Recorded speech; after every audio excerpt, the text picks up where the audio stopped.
नमस्कार, बखबर में आपका स्वागत है। मैं हूं राघवेंद्र सिंह। बखबर में आज हम बात कर रहे हैं मध्य प्रदेश विधानसभा के 19 दिसंबर से शुरू होने वाले शीतकालीन सत्र के बारे में। दरअसल कभी शीतकालीन सत्र या पावस सत्र या ग्रीष्मकालीन सत्र बहुत लंबे हुआ करते थे, लेकिन कोरोना काल की हम बात करें तो उसके बाद से विधानसभा सत्रों की दिनों की अवधि की संख्या घट गई लगातार। ये सत्र 19 दिसंबर से शुरू होकर 23 दिसंबर तक संपन्न हो जाएगा। इस सत्र की सबसे खास बात यह है जिस पर हम चर्चा कर रहे हैं, वो ये कि डॉक्टर गोविंद सिंह विधानसभा के नेता प्रतिपक्ष शिवराज सरकार के खिलाफ अविश्वास प्रस्ताव लेकर आएंगे। अब ये जो अविश्वास प्रस्ताव है, इसी में सरकार के खिलाफ जन असंतोष के मुद्दे को भी एक तरह से विधानसभा में आवाज मिलेगी, और इसके अलावा विधायक जो छोटे छोटे सत्रों में अपनी बात नहीं कह पाते, वो अविश्वास प्रस्ताव के मुद्दों पर अपनी पीड़ा जाहिर करेंगे। अभी हालांकि पिछले दिनों विधायकों की पीड़ा जिस ढंग से जाहिर हो रही है, उसमें पीड़ा कम है, एक तरह से बदजुबानी ज़्यादा है। तो हम इसी मुद्दे पर विस्तार से बात करेंगे कि विश्वास बनाम अविश्वास बनाम विश्वास, किस तरह से शिवराज सिंह इसको जीतेंगे। इस मुद्दे पर चर्चा करने के लिए हमारे साथ स्टूडियो में मौजूद है हमारे दो विशेष मेहमान, वरिष्ठ पत्रकार साथी रविंद्र कैलासिया जी, और साथ में है गौरव चतुर्वेदी जी, और बहुत जल्दी हमारे साथ जुड़ेंगे योगीराज योगेश पत्रकार साथी। चर्चा की शुरुआत में करूंगा रविंद्र कैलासिया जी आपसे। दरअसल ये विधानसभा का सत्र तो भले ही छोटा हो, लेकिन विधानसभा में ये अभी तक का 28वां अविश्वास प्रस्ताव है। अविश्वास प्रस्ताव पर बहुत ज़्यादा दर्शकों को बताने की जरूरत नहीं, क्योंकि सभी लोग अखबारों में और टीवी के जरिए देख रहे थे। लेकिन अविश्वास प्रस्ताव आमतौर से सरकार की उन विफलताओं पर आता है जो जनता के बीच में असंतोष का विषय होती है। प्रतिपक्ष उसको अविश्वास प्रस्ताव के जरिए सदन में लाता है और सरकार गड़बड़ियों पर सुधार करती है और बचाव में उनके उत्तर देती है। आपकी राय कि ये जो प्रस्ताव आ रहा है, 19 तारीख को सदन शुरू हो रहा है, 23 तक चलेगा, कौन कौन से मुद्दे हो सकते हैं और सरकार को किस तरह से गिरने की कोशिश की जाएगी, इस चर्चा में हमारे पास मध्य प्रदेश के गृह मंत्री नरोत्तम मिश्रा और कांग्रेस के नेता सज्जन सिंह वर्मा की भी बातचीत है। लेकिन पहले आपकी बात, उसके बाद सुनेंगे गृह मंत्री मिश्रा और सज्जन वर्मा को। नमस्कार जी। नेता प्रतिपक्ष गोविंद सिंह द्वारा आज जो अविश्वास प्रस्ताव की सूचना विधानसभा सचिवालय को सौंपी गई है, वह उस पर पिछले कई दिनों से कांग्रेस में मतभेद बने हुए थे कि अविश्वास प्रस्ताव लाना है कि नहीं लाना है। यह जो ऊहापोह की स्थिति आज दो दिन की चर्चा के बाद आज समाप्त हुई और आज विधानसभा में अविश्वास प्रस्ताव पेश किया गया। मगर इस अविश्वास प्रस्ताव में सचिवालय को सूचना दी गई जी। आज जो अविश्वास प्रस्ताव की बात करें तो ये अविश्वास प्रस्ताव में कांग्रेस के पास मुद्दों को लेकर अगर देखा जाए तो वैसे समाचार पत्रों और जन चर्चाओं में जो मुद्दे हैं वो तो सामने दिखाई देते हैं, मगर कांग्रेस के अपने विधायकों के पास जो मुद्दे हैं, वो कांग्रेस की गुटबाजी के कारण कहीं ना कहीं ये लगता है कि ये अविश्वास प्रस्ताव को लेकर उनमें एक राय नहीं थी और इसमें कांग्रेस को कहीं ना कहीं मुश्किलें पैदा होंगी। इसमें जो मुद्दे आ सकते हैं, पहला प्रशासनिक मुद्दा होगा, जिसमें कि लोकायुक्त, अभी चर्चित मामला है लोकायुक्त में डीजी की पदस्थापना को लेकर, जिसमें डीजी को जो है जिस तरह से हटाया गया, उसके बाद वहाँ एक जूनियर एडीजी की पदस्थापना की गई और उस एडीजी की पदस्थापना के लिए जिस तरह से एक 3 महीने बाद रिटायर हो रहे एडीजी को पदस्थ किया, हटाकर एक जूनियर एडीजी की पदस्थापना की गई और उनको चार्ज दिया गया डीजी को। एक ये मुद्दा रहेगा। और एक जो तबादलों को लेकर जो चल रहा है, तबादलों में जो जिस तरह से दलाल सक्रिय हैं बताए जाते हैं, वो उस पर अब कांग्रेस घेरेगी। और एक मुद्दा जो ई टेंडर में जो सरकार ने जो बैकफुट पे अपने आप को जो पीछे खींचा है, उस एक मुद्दा वो रहेगा। इस तरह से इन मुद्दों को लेकर कांग्रेस अविश्वास प्रस्ताव में सरकार को घेरेगी। बिल्कुल। तो कुल मिलाकर अधिकारियों की पदस्थापना, खासतौर से लोकायुक्त की बात करें, एक बांध जो टूट गया था उस पर भी चर्चा होगी। तबादलों की आपने बातचीत की है। खुद मुख्यमंत्री नौकरशाही को कसने के लिए जगह जगह जो सभाएं करते हैं, जनता से संवाद करते हैं, वहाँ वो सीधे निलंबन कर रहे हैं। इसका मतलब कि जो चीज़ें प्रतिपक्ष सदन में उठाता है या सदन के बाहर बातचीत करता है, उसका रिफ्लेक्शन मुख्यमंत्री के भाषणों में, उनकी कार्रवाई से, उनके एक्ट पर तो हो ही रहा है। गौरव जी, दरअसल ये सारा मामला हम कह सकते हैं कि ये शिवराज सिंह सरकार अगले साल माने मध्य प्रदेश में विधानसभा चुनाव होने जा रहा है, तो संभवतः ये सरकार के खिलाफ मुझे लगता है कि आखिरी अविश्वास प्रस्ताव है। इसके बाद तो विपक्ष और सरकार दोनों इलेक्शन के मूड पर आ जाएंगे। अगले साल बजट आएगा और बजट के बाद छोटा कोई पावर सत्र हो सकता है मुझे लगता है, उसके बाद फिर सीधा इलेक्शन की बात होगी। तो ये जो अविश्वास प्रस्ताव है ये खासा महत्वपूर्ण है। इसमें प्रतिपक्ष के साथ साथ पार्टी के भीतर सत्ता पक्ष में भी बहुत सी चीज़ें हैं जो उभर कर आएंगी। लेकिन जो रविंद्र जी बता रहे हैं कि इस पूरे मुद्दे पर कांग्रेस के भीतर भी एक मत नहीं थे कि अविश्वास प्रस्ताव पेश किया जाए नहीं किया जाए। मैं सिर्फ एक बात और बोल के बात खत्म करता हूं कि आपको याद होगा जब अजय सिंह नेता प्रतिपक्ष हुआ करते थे तब भी कांग्रेस का अविश्वास प्रस्ताव प्रस्तुत होने वाले दिन ही पंचर हो गया था और उनके उपनेता राकेश सिंह चतुर्वेदी कांग्रेस छोड़कर भाजपा में चले गए थे। तो कांग्रेस के भीतर अगर गुटबाजी है, खेमेबाजी है, यानी कांग्रेस के भीतर अगर कोई कमल छाप कांग्रेसी है तो फिर कांग्रेस को इसमें दिक्कत आ सकती है। आपकी राय? राघवन जी, अगर हम जो घटनाक्रम आप बता रहे हैं अजय सिंह जी नेता प्रतिपक्ष के टाइम के समय के अविश्वास प्रस्ताव का और वर्तमान अविश्वास प्रस्ताव का, दोनों में जमीन आसमान का अंतर है।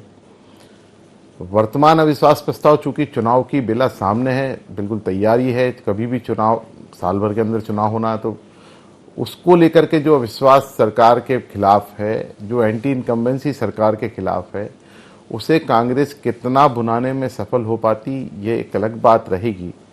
लेकिन जैसा आपने कहा कि भाजपा के अंदर भी एक नाराजगी है, तो जो संवाद, समन्वय और सर्वानुमति के साथ संगठन चलता था, वहां पर भी अभाव के चलते एक एंटी इनकम्बेंसी पनप गई है।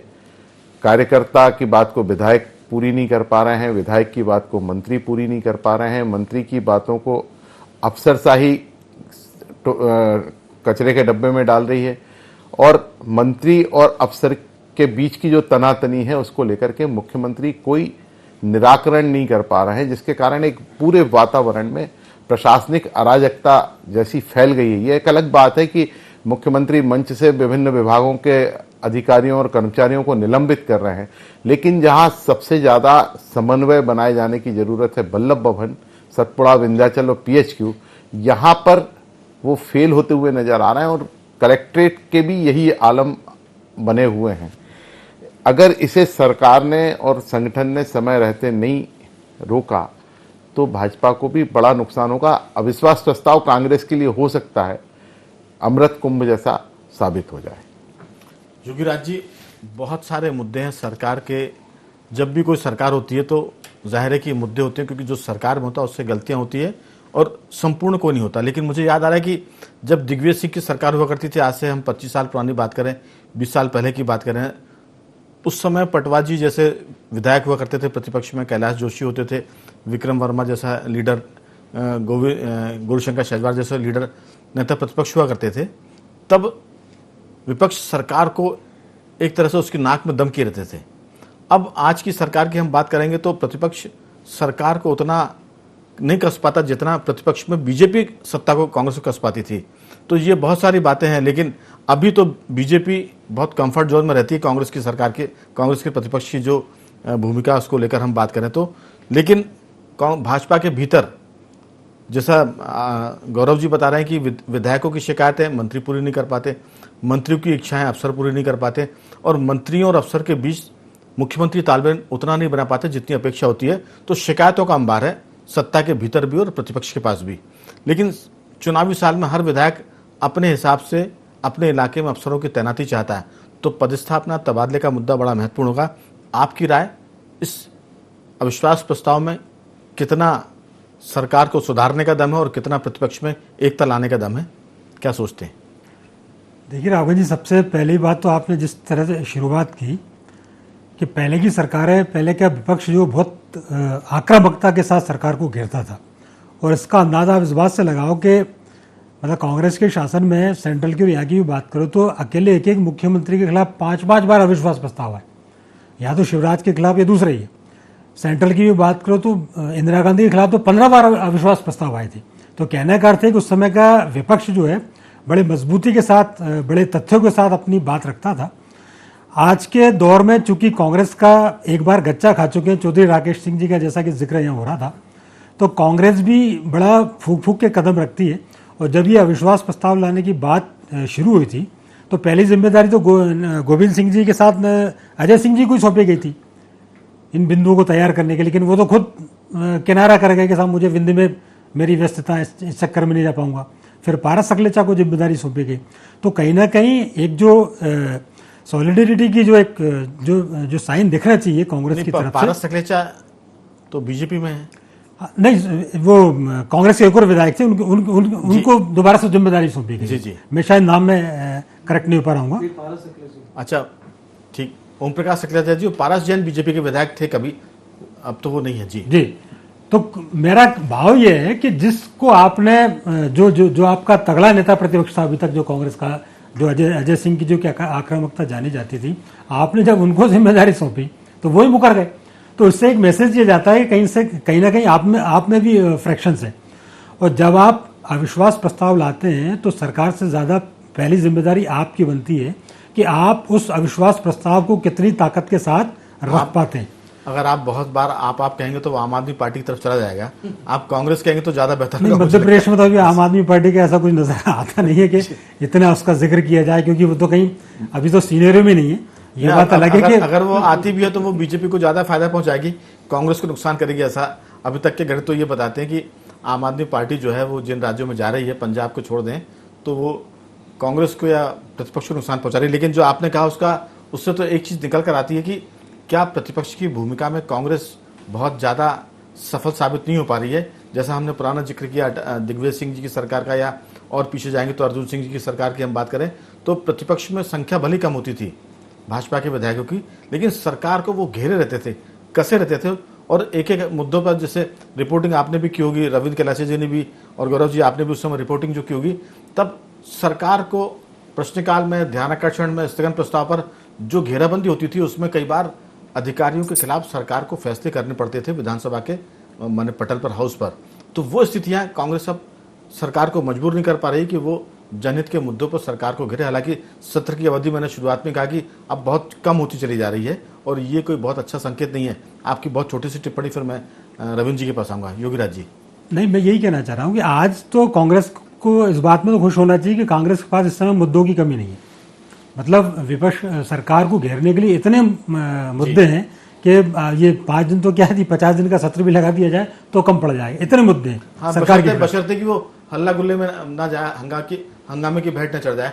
रविंद्र जी, जो सरकारें हैं, सरकार को घेरने के लिए तो विपक्ष के पास मुद्दे बहुत होते हैं, लेकिन आपने शुरुआत में कहा कि कांग्रेस के भीतर भी एक राय नहीं है, एक मत्ता नहीं है। उसको थोड़ा सा विस्तार दिया योगीराज जी ने कि अजय सिंह जी को जब इसमें मदद करने के लिए कहा गया तो उन्होंने कहा कि मेरे पास तो विंध्य का ही बहुत सारा काम है, और वो कुल मिलाकर जो भी उन्होंने बात की वो अविश्वास प्रस्ताव को बनवाने में या मुद्दे जुड़वाने में थोड़ा सा पीछे हट गया, किनारा कर गया या व्यस्तता बता गए। आपकी राय कि क्या सदन में कांग्रेस एकजुट नजर आएगी? क्योंकि अगर एकजुट नहीं दिखेगी तो फिर कमलनाथ जी 2 भूमिका में हैं। सदन के विधायक तो हैं ही, वो अलग बात है कि वो नेता प्रतिपक्ष नहीं है, लेकिन कांग्रेस के अध्यक्ष भी मध्य प्रदेश कांग्रेस के, क्या वो सबको एक कर पाएंगे, सरकार को घेर पाएंगे, आक्रमण उनका तीखा होगा और सरकार क्या उनके आरोपों से लहूलुहान होती हुई दिखेगी? आपकी बहुत राय। हाँ राघव जी, कांग्रेस जो है ऐसे ही पहले उस पर आरोप लगते रहे और जन चर्चा में रही है कि वो गुटों में बटी हुई है। और ये जो अविश्वास प्रस्ताव का जो मामला था उसमें लोग कांग्रेस के अंदर ही दो तरह के मत थे कि इसको बजट सत्र में लाया जाए जी, अविश्वास प्रस्ताव को। मगर एक जो दूसरा मत था, उनका कहना था कि बजट सत्र में कभी अविश्वास प्रस्ताव लाए जाने की परंपरा नहीं है, तो इसलिए इसको जल्दबाजी में इस सत्र में लाया गया। और अभी जो गौरव जी ने कहा कि ये जो कांग्रेस के लिए अमृत साबित हो, मगर अमृत तभी साबित होगा क्योंकि नेता प्रतिपक्ष गोविंद सिंह नेता प्रतिपक्ष जरूर हैं, मगर आज भी उनको विधायकों को यह मानने में स्वीकार्यता नहीं है कि वह नेता प्रतिपक्ष हैं। तो ऐसे में मुद्दे जो हैं उनकी स्वीकारता ही नहीं है अभी विधायक दल के भीतर। ये सही है, यानी उनको मुद्दे लेने में जो विधायकों से आने चाहिए मुद्दे के आरोप पत्र में क्या क्या होना चाहिए, विश्वास प्रस्ताव में क्या क्या होना चाहिए, ये मुद्दे बटोरने में अभी उनको जो है मशक्कत करनी पड़ेगी और उसके लिए समय अब बहुत कम बचा है। बिल्कुल। और 18 तारीख को उनको जो सारे मुद्दे विधानसभा सचिवालय में सौंपने होंगे, नहीं तो इस अविश्वास प्रस्ताव को उसी तरह का असर होगा जो 27 बार हो चुका है। बिल्कुल। मैं चर्चा को आगे बढ़ाने से पहले सुनवा लेते हैं कि नरोत्तम मिश्र जी ने और सज्जन सिंह वर्मा जी ने इस मुद्दे पर क्या बात की। कांग्रेस के नेता सज्जन सिंह वर्मा और सरकार के प्रवक्ता और गृह मंत्री नरोत्तम मिश्रा क्या कहते हैं, सुन लेते हैं। विश्वास प्रस्ताव भारतीय जनता पार्टी की 18 साल की भ्रष्टाचारी सरकार के खिलाफ अविश्वास प्रस्ताव लाने का, क्योंकि इसके बाद पता नहीं विधानसभा का सत्र बुलाते हैं नहीं बुलाते हैं, क्योंकि 3 दिन में तो शिवराज चौहान को मैं पलायनवादी मुख्यमंत्री बोलता हूँ। राज्यसभा लोकसभा एक महीने चलेगी, वहाँ कोरोना का डर नहीं है, वहाँ किसी बात का डर नहीं, लेकिन इस शिवराज बाबू को डर है कोरोना का। 3 दिन चलाते हैं सिर्फ विधानसभा। डेफिनेटली मैं तो अभी खुलेआम बोल रहा हूँ, इससे ज़्यादा चलाने की कुवत नहीं है, क्योंकि जो पलायनवादी रहते हैं वो जनता के हितों के सवालों से घबराते हैं। आश्चर्य की बात है,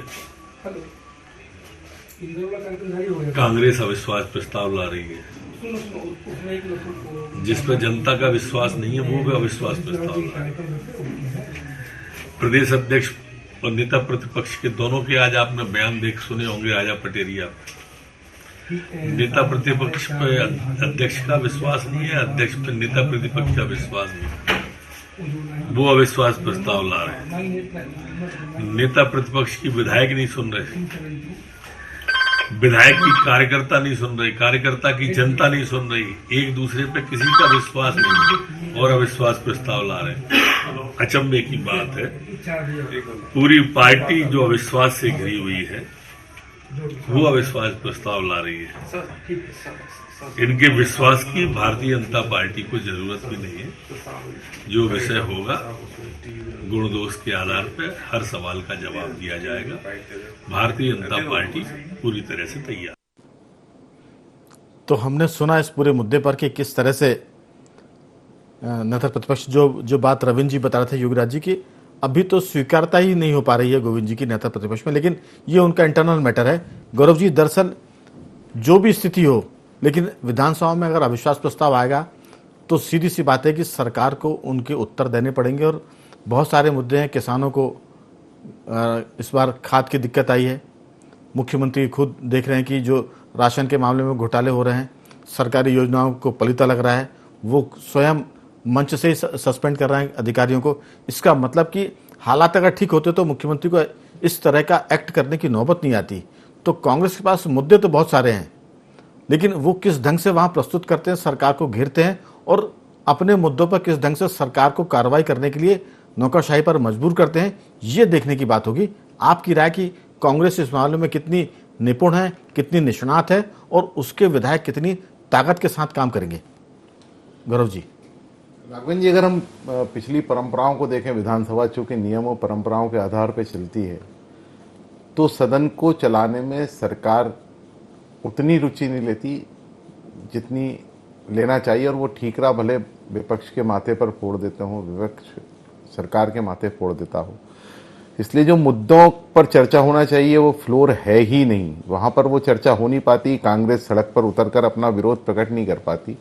ऐसी परिस्थिति में अब ये देखना बड़ा दिलचस्प रहेगा कि क्या जो अविश्वास प्रस्ताव कांग्रेस लेकर आ रही है उस पर सदन में चर्चा हो पाएगी, क्योंकि 3 दिन के सत्र में किस तरीके से अविश्वास प्रस्ताव को शामिल करेंगे या सरकार कैसे उसे रिफ्यूज करने की कोशिश करेगी, ये महत्वपूर्ण बात हो जाएगी।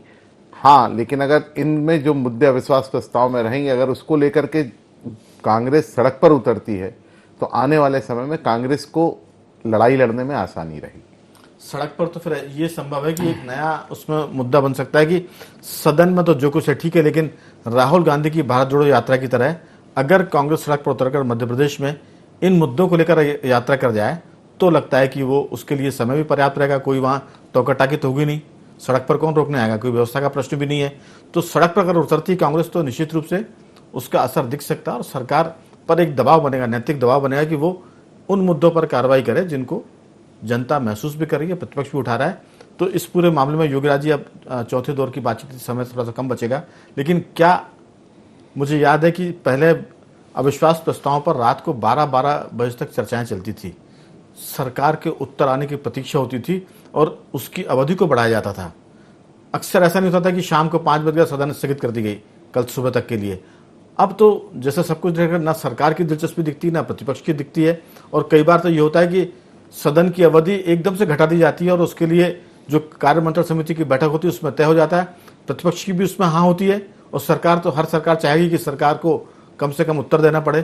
तो सीधी सी बात है कि इस पूरे मामले में अगर कमलनाथ सदन में मौजूद रहेंगे, प्रतिपक्ष अगर ताकत से काम करेगा तो सरकार तो बैकफुट पर जा सकती, क्योंकि सरकार खुद ही जो काम कर रही है अभी सदन के बाहर मुख्यमंत्री शिवराज सिंह उतने ही पर्याप्त है कि नौकरशाही को कसने के लिए सीएम को खुद मैदान में उतरना पड़ रहा है। बहुत संक्षेप में आपकी राय। देखिए राघव जी, कांग्रेस के समय तो ये देखा है कि नेता प्रतिपक्ष जब कमलनाथ जी थे तो उनके ऊपर तो यही आरोप लगते थे कि तो सरकार के ही आदमी है, उन्होंने उतनी दमदारी से जितना नेता प्रतिपक्ष की जिम्मेदारी निभानी चाहिए ऐसा कुछ नजर आया नहीं।